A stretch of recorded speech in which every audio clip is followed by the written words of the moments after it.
How's it going, fellow Cruze owner? So today I'm gonna show you how to do something that they probably should have done from factory on this car because it's modern enough, but they didn't, so we get to do it ourselves. Today I'm gonna show you how to install a reverse camera in my 2012 Chevy Cruze LT, and I'm gonna show you how to do it so it won't break in the first year.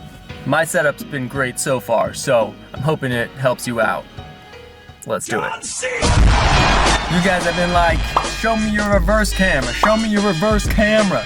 You showed us the head, you now show us the reverse camera, so let's do it. So I'll show you guys really quick, just the basic setup. Okay, so here's the head unit. I already did a video about this.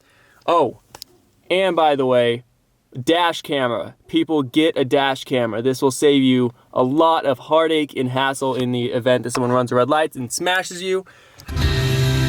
Got my tunes on, okay. Let's turn those off for just a second. Reverse camera. Let me just start this bad boy up for you really quick. Oh yeah, that custom exhaust is nice. Let me show you guys the actual, like how it looks, how I set it up, blah, blah, blah. So the car's on and you put it in reverse.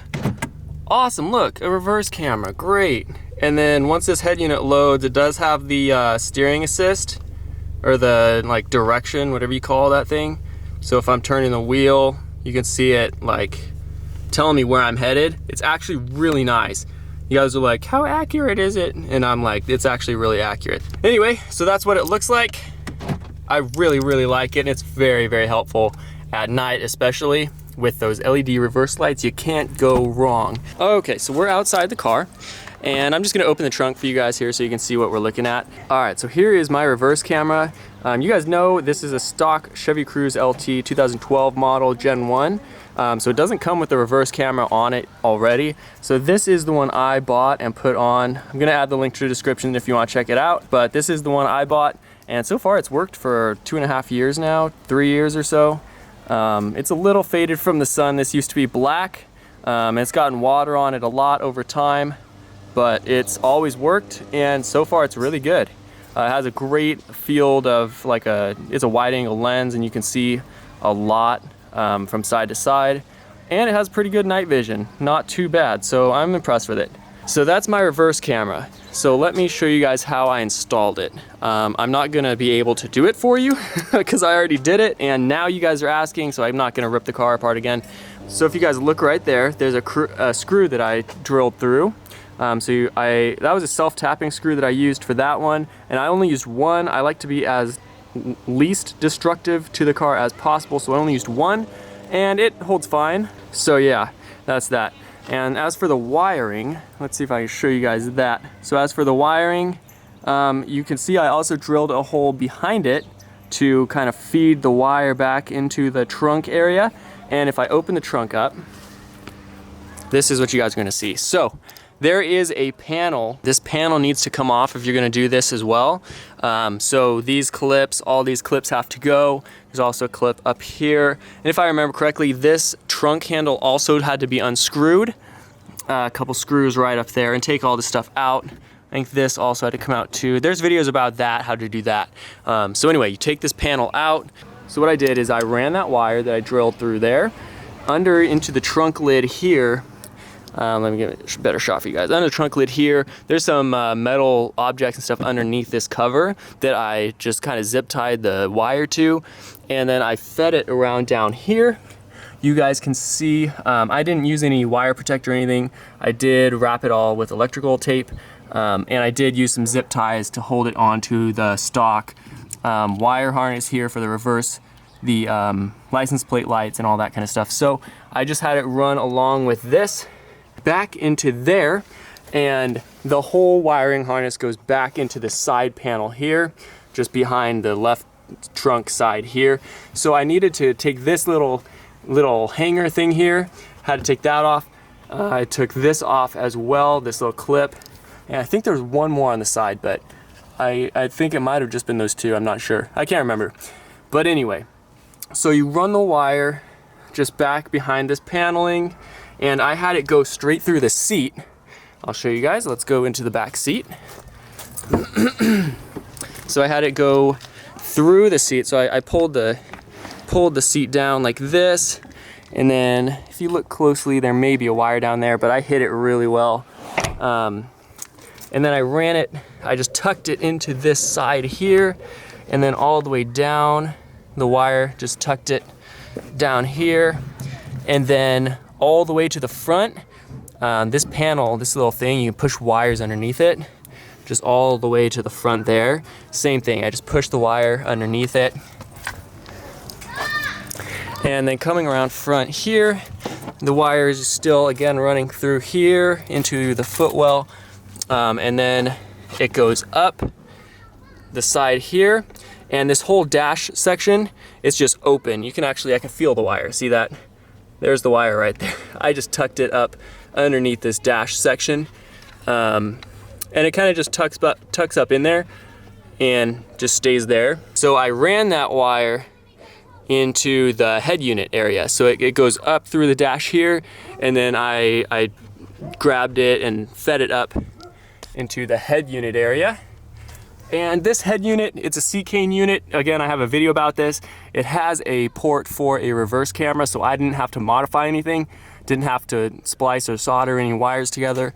You just plug it right in and it's a reverse camera. Okay, so that's wiring. There's another side to this. So that's how I wired it. And the setup I have with the reverse camera, the head unit, and how the wire was run. Okay, so now that you know how to wire it and how I routed the wires, what I did, what I had to drill and modify, there is one more thing that you need to take into consideration when you're doing this. It is basically when the camera is going to be on and like drawing power from the car. So you can wire it in to be on at all times. I think the head unit I used actually had a port for camera power, and it has some different functions in it that, like, you can turn the camera on when you're driving and see behind you and that kind of stuff. But I didn't need it. I just wanted the reverse camera function. So I didn't use a power wire. I could have, but I didn't. It was easier and less wires to put behind the head unit, which is already a tight fit. So what I ended up doing is splicing the power wire from the camera to the reverse light wire. And so the camera is only going to be on when there's power to the reverse light. So when you put it in reverse, the lights come on, it also turns the camera on. And then it shows the picture in the head unit, I reverse, put it in drive, and I drive. Simple as that. And so the camera is only going to be on when the reverse lights are on. So it's not drawing power the whole time you're driving. So I'll show you around. There's nothing I can really show you. Again, the car is already put together, and if I was doing this, I would show you in depth, but I'm not. So let's do what we can. So when you have this panel still off, when you're routing the wires and everything, when you have this off, there's also the wires for the brake assembly and the light assembly here. So brake light, reverse light, turn signal light, that kind of stuff. Those wires are running behind there as well. And as I remember correctly, if I remember correctly, it's the white wire going to the reverse light. But look it up first. But I remember it's the white wire that I spliced it to. So the power wire runs all the way over here from the camera, and then it just comes over here, and I spliced it into the reverse light wire, and yeah, that's that. So that's all you guys need to know. That's it. What the frick? She's kicking my car, man. The disrespect of my wife is real. Apologize. So you guys are probably wondering if you're gonna be doing this yourself and curious about my setup, and if you watched the head unit video before, you're wondering how accurate is the actual turning thingy that it does. So I'll show you guys. Let's just go out here real quick, and I'm just gonna show you guys real quick. Okay, so watch this. Okay, I'll straighten out the wheel here. Okay, great. I put it in reverse. It goes into reverse. It loads the little pathfinder, and what I'm gonna do is gonna put it on my driveway, which is right there. It says I'm gonna be backing into my driveway, and look at that, backed right into my driveway. See that? See how accurate that is? And I wasn't even looking like backwards. You don't even have to look over your shoulder anymore. You just like, I look into my mirrors just so I make sure I'm not gonna clip anything with my mirrors. It's actually really accurate, and I was very impressed. This head unit, again, has a lot of really cool functions that only luxury cars had for a while. Even now, like, you can't even like get cars, like the modern cars of this class, don't even have this yet. So this head unit stepped up the class of the car a lot, and I love it. All right, so that's all you guys needed to know. I hope that helped you out, and I think that's it. Make sure to subscribe if it did. You'll be seeing some more Cruze videos in the future. And if you like the motorcycle content, props to you. So we'll see you in the next video. Last thing, I guess I forgot to show you guys, I got some LED reverse lights and they look freaking awesome. I'll probably do a video about them pretty soon. I have all the footage, I just haven't edited it yet, and it's not really in my upload schedule yet. So, but anyway, the reverse lights, the LED reverse lights paired with this camera are freaking amazing. It absolutely rocks. Driving at night, it looks great, and it illuminates a lot behind you. So I would recommend that upgrade if you were gonna get a reverse camera like mine anyway. So anyway, yeah, those reverse lights look really cool, and they're stupid bright. So okay, goodbye.